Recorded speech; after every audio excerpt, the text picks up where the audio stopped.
There once was a dream that was 23andMe. This dream gave us a glimpse into the future and seeded a revolution in personalised medicine. But 23andMe just filed for bankruptcy, recently suffered a massive data breach, and just fought for and won the right to sell off their customers' DNA data at auction.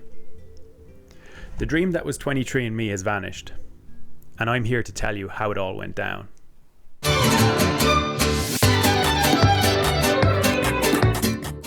"20 years ago, a Silicon Valley startup launched with a bold mission to fundamentally change healthcare. Co-founders Linda Avey, Paul Costanza, and Anne Wojcicki had a simple proposition: mail us your saliva and we'll mail you back the secrets of your genes. But here's the thing, they weren't just selling spit kits, they were pioneering a new model of personal medicine. When they launched the Personal Genome Service in 2007, it was groundbreaking. Direct-to-customer genetic testing bypassing doctors and lab coats entirely. At the time, there was nothing like it. And in those early years, 23andMe's promise felt limitless. Early adopters were like citizen scientists, exploring their ancestries, maybe what percent Irish they were, and in uncovering personalised health insights from their own DNA. 23andMe's first kits cost $999, but by 2013, that had dropped to just $99 and over 650,000 people had signed up. As their user base grew, so did their power.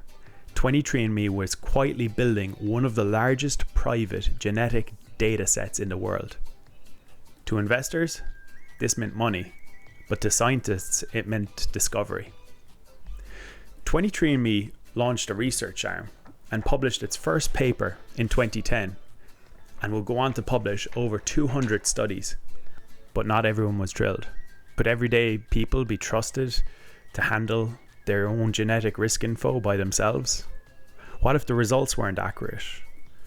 These questions loomed large, and soon the FDA decided it was time to step in.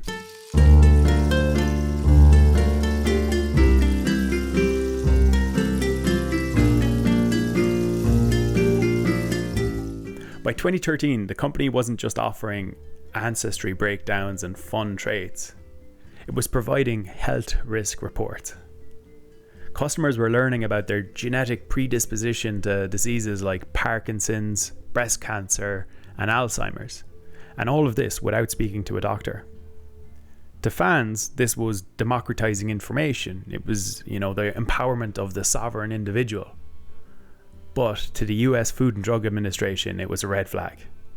You see, in the eyes of the FDA, anything that diagnoses or predicts a disease, even if it's software or a take-home test, can be considered a medical device. And in the US, medical devices must go through rigorous testing to prove that they're accurate, safe, and reliable. 23andMe's health reports, despite being web-based, fell into that category. So on November 22nd, 2013, the FDA issued a warning letter ordering 23andMe to stop marketing its Personal Genome Service. The letter was brutal. The FDA claimed the company had ignored their requests for months, failed to address key validation questions, and continued marketing potentially misleading health information. In response, 23andMe had to strip its reports down to the ancestry-only stuff. And so for many users, the service now suddenly felt hollow.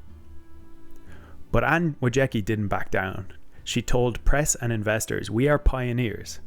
It will take time, money, and effort to figure out a path forward." It would take over 2 years to get partial FDA approval.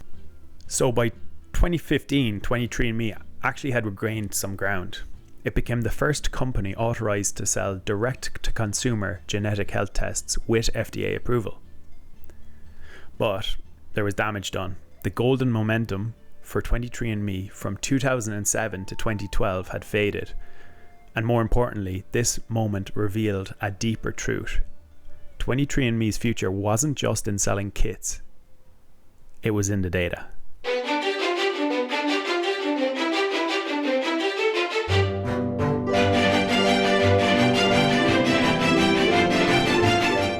you got to remember, this is still the era of move fast and break things in Silicon Valley. Internally, their leadership has started thinking bigger and is looking for a more scalable business model. Selling kits is never going to be enough. They're one-time purchases and most customers don't come back. The real value wasn't in kits, it was in the data. And 23andMe had quietly built one of the largest private genetic databases in the world.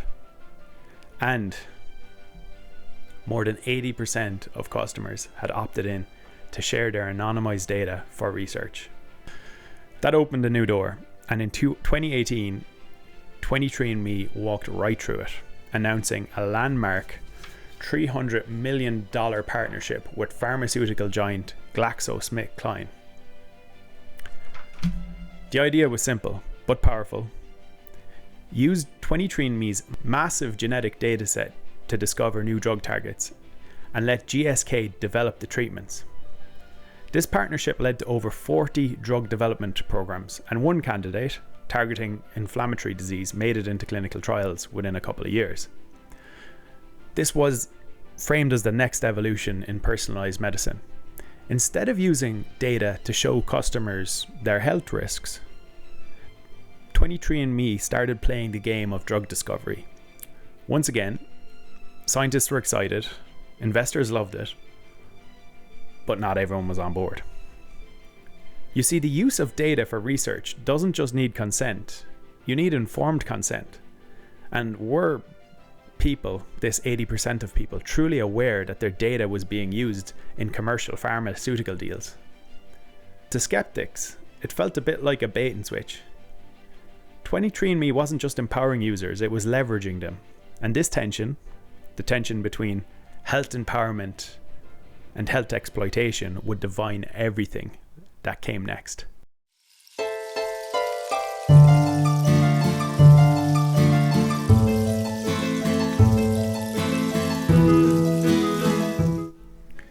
As the pharma partnership moved forward, 23andMe's consumer business started to stall. By 2018, they were running into a problem baked into their own success. Genetic testing is a one and done deal. Once you've seen your DNA, you don't need to test again. So there's no built-in reason for customers to come back. And that's when cracks in the business model began to show. To drive new revenue, the company tried to pivot again. They launched subscription services, building out wellness reports, and even exploring partnerships with other consumer health platforms. But uptake was underwhelming. Customers saw right through it, and once you've paid for your genome, why keep paying for recycled insights? Then came a seismic shock to the entire industry: the Golden State Killer case. Law enforcement used publicly available genealogy data to track down a serial killer decades after his crimes. It was a breakthrough for forensics, but it was a PR disaster for consumer DNA companies.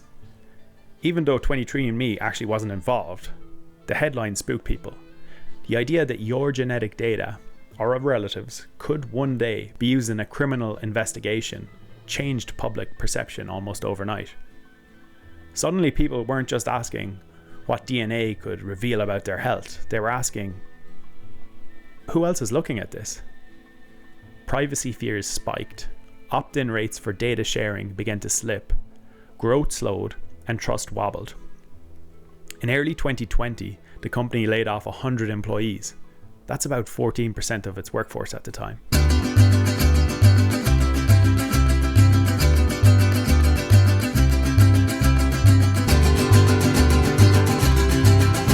So, trying to figure out new ways to raise capital, in June 2021, 23andMe went public. It was a bold move. The company had survived regulatory setbacks, pivoted to pharma, and weathered growing public skepticism. Now it was promising investors a new future, one where health-driven drug discovery and personalized healthcare could reshape the industry. The initial public offering valued 23andMe at nearly $6 billion.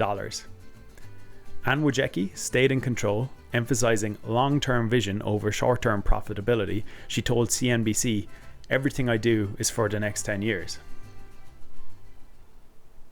But Wall Street doesn't think in decades. 23andMe was still losing money, consumer kit sales were flat, and drug development is really long game. It's expensive, it's uncertain, and you're years away from revenue.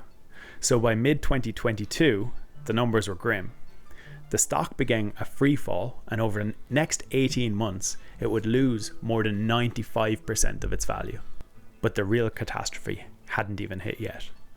That would come from outside the building.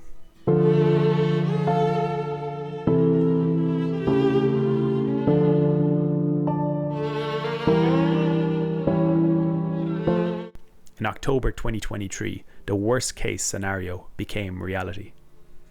23andMe announced that hackers had breached the company's systems and accessed the personal data of nearly 7 million users. The breach exposed users' names, birth dates, ancestry information, and family relationships. This data was scraped through the company's DNA relatives feature. It didn't just reveal individuals, it mapped out entire genetic family trees. Now, for a company whose brand was built on trust, it was devastating. This wasn't just a data breach, it was a breach of faith. And for 23andMe, the final act was just about to begin.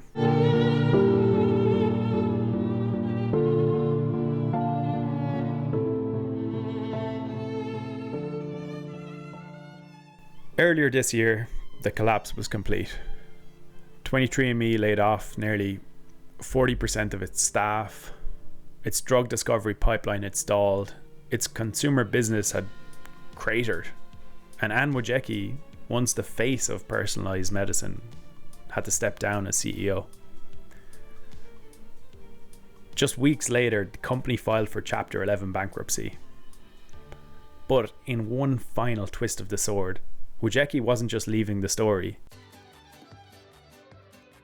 She filed a motion to buy the company back through the bankruptcy court, bidding to regain control of the very platform she helped build, reshape, and break. The company that once promised to democratize health had become a cautionary tale of control, data ethics, and unrealized potential. And yet, its impact remains undeniable. 23andMe helped pioneer consumer genomics. It broke open conversations about personalized medicine.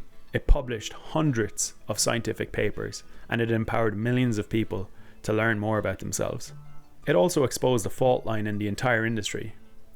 What happens when the incentives of big tech and big pharma collide with the intimacy of personal health?